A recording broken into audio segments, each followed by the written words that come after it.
Amen. Soyez les bienvenus aujourd'hui à notre Sunday des Écritures. Un moment opportun où le Seigneur veut encore nous bénir. Alors nous sommes réunis aujourd'hui pour être bénis par le Seigneur au nom de Jésus-Christ. Prions, Père, nous te bénissons, te glorifions, nous te rendons gloire pour cette grande opportunité que tu nous as donnée afin que nous puissions ouvrir ta parole. Viens conduire-nous et à la fin du temps, nous sera glorifié. Au nom de Jésus, nous avons prié. Amen. Frères et sœurs, grâce à la semaine passée, nous avons vu le thème, les grandes fêtes et l'administration de la justice. La grande fête de l'administration de la justice. Et dans ce thème, nous avons vu certaines leçons si importantes. On a vu qu'en tant que croyants, nous devons constamment nous souvenir de notre rédemption, c'est-à-dire le jour où nous avons été sauvés de l'esclavage du péché et du Satan, et toujours exprimer notre gratitude envers Dieu en l'adorant avec nos biens.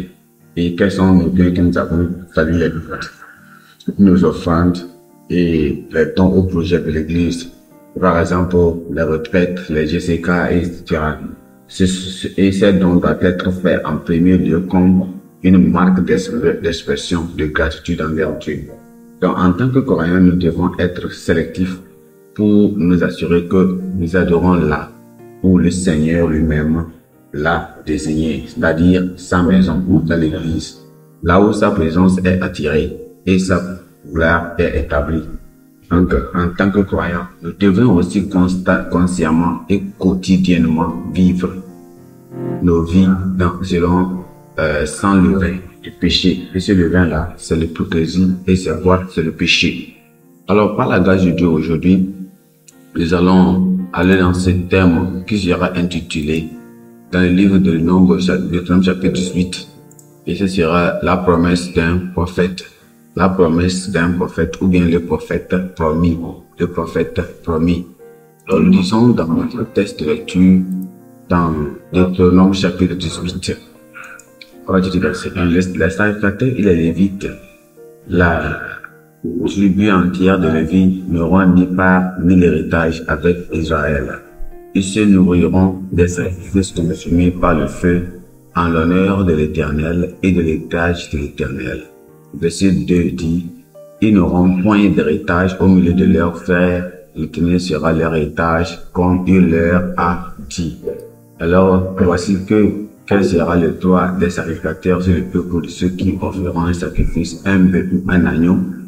On donnera au sacrificateur l'épaule, les mâchoires et l'estomac, et il lui donnera les prémices de ton blé, de ton mou, de ton huile, de ta prémisse, et de la torsion, de la poisson des débris.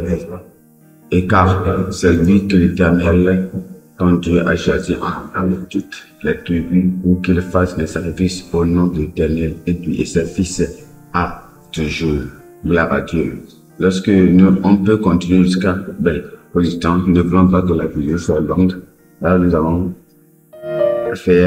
s'arrêter là-bas et on va lire ça à petit coup dans l'étude.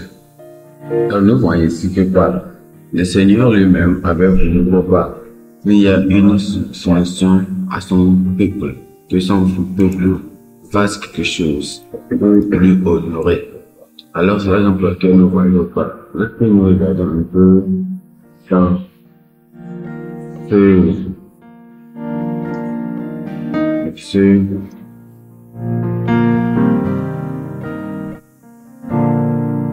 un prophète est un nom qui dit la volonté de Dieu, qui parle de la parole de Dieu, qui dit la totalité de la parole de Dieu, qui prêche la parole de Dieu, et qui dit ce que le Seigneur veut que cette personne fasse. Donc, dans cette semaine où nous sommes ici, nous sommes en train d'étudier la promesse d'un prophète, ou bien le prophète promis. Nous voyons se concentrer sur ce que concentre toujours sur Moïse, qui est souvent appelé le législateur. Donc, il a reçu du Seigneur les préceptes de son statut pour Israël. Et il avait parlé. Son ministère a transcendé son époque alors qu'il prophétisait la venue du prophète. La venue du prophète. Alors, le caractère unique du prophète promis qu'il prophétisait était tel qu'aucun prophète ne lui ressemblerait. Et seul Christ était le celui auquel il faisait référence ici. Donc Dieu a parlé de ce Christ-là. Il a souligné l'importance de notre obéissance envers lui, surtout ce dans Actes chapitre 7, le verset 47. Donc tous les hommes doivent l'accepter et le recevoir de tout leur cœur, afin d'échapper à la colère et au jugement de Dieu. Donc dans notre étude aujourd'hui, nous observons les préceptes de Dieu pour les serviteurs, les sacrificateurs, pour les sacrificateurs, les Lévites et même le peuple lui-même. Donc le prophète promis, c'est-à-dire le Messie et le Sauveur de l'humanité, qui est quoi? Notre Seigneur Jésus-Christ, notre Sauveur. Dans ce thème-là ici, nous allons considérer 3 points pour mieux comprendre notre thème. Donc le premier point, c'est le commandement concernant l'héritage des sacrificateurs et des Lévites. Deuxième point, on voit le commandement d'aborer, de haïr, de ne pas aimer les pratiques condamnables des païens. Et troisièmement, Christ, le prophète promis. Bien, le Christ, celui qui a été promis. Alors, voilà le point numéro 1 qui est le commandement concernant l'héritage.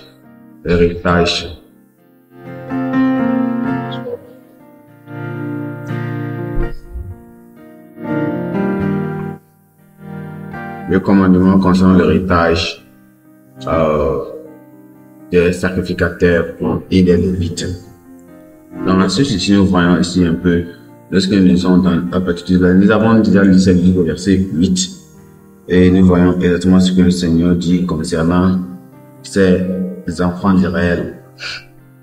Alors nous voyons ici, en lisant, on voit tout quoi, que les sacrificateurs et les Lévites étaient tous ordonnés par quoi? Par Dieu lui-même.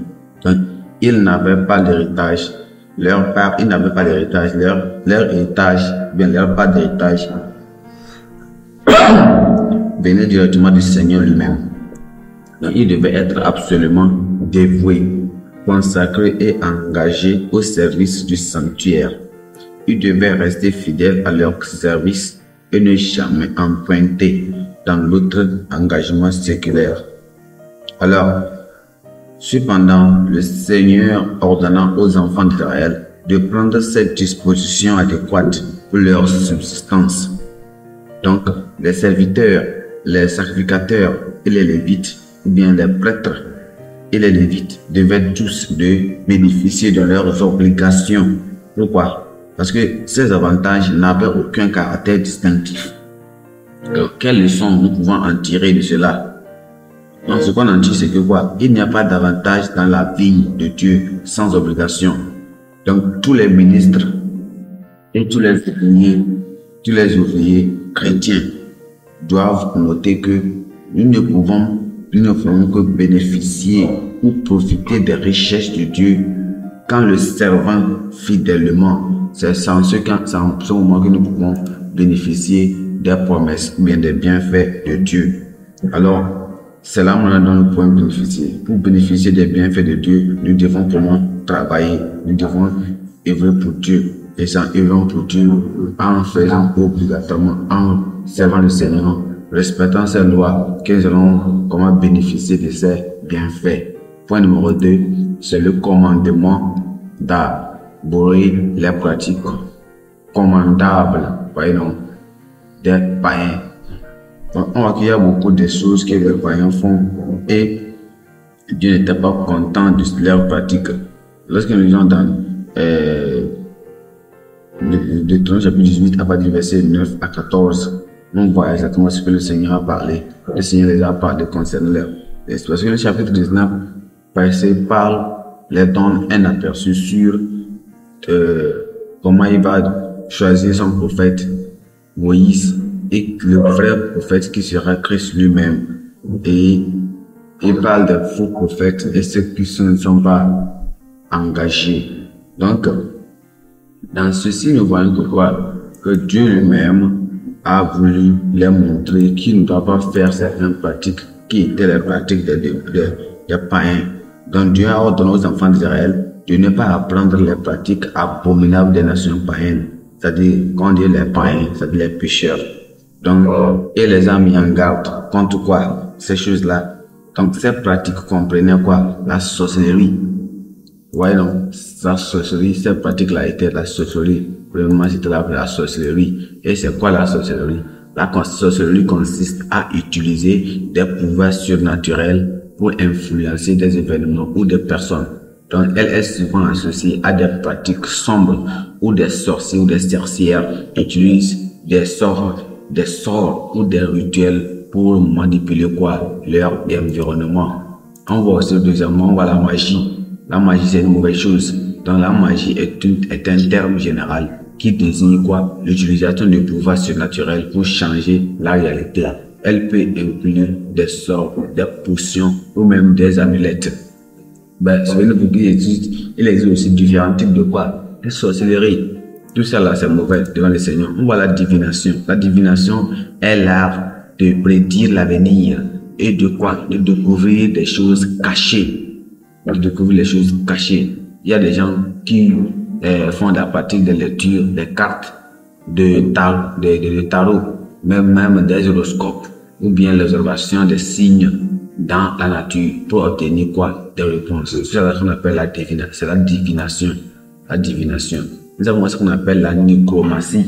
Et la nécromancie, c'est quoi? Elle consiste à communiquer, à parler avec des morts pour obtenir des informations ou des pouvoirs. Donc, on pense que ces nécromanciens peuvent invoquer les esprits des défunts pour obtenir quoi? Des conseils ou des prédictions.